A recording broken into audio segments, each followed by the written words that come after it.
So how do your clients respond when you say just go on a rant? It's like a green light for them? Well, it depends who it is. Okay.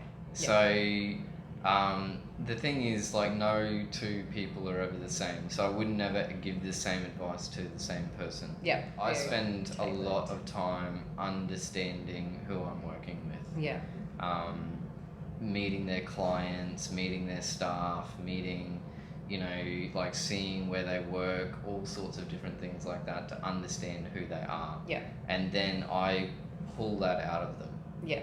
Yeah, and then I've got all sorts of different techniques for, like, sometimes they might be comfortable talking down the barrel of the camera, and that's great. Yeah. Like, then we can do that. If they're not, then I'll sit off to the side and I'll get them to talk across the camera. Yes. Or we'll do something like this where we're not engaging the camera at all. Yeah. Or, as you mentioned, you do the kind of thing where there's the camera there and we're talking, mentioning the camera and talking over here as well. So there's this kind of engagement thing that happens.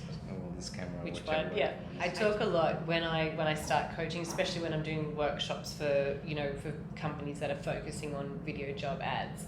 I always just say, from this day forward, your phone is now a human. So to try and get people comfortable, like if your mother or your friend or someone was actually really there, how would you really talk to them? And then you can start to engage your body more naturally too, without thinking, I've got to say this right, and all of these nervous layers come in.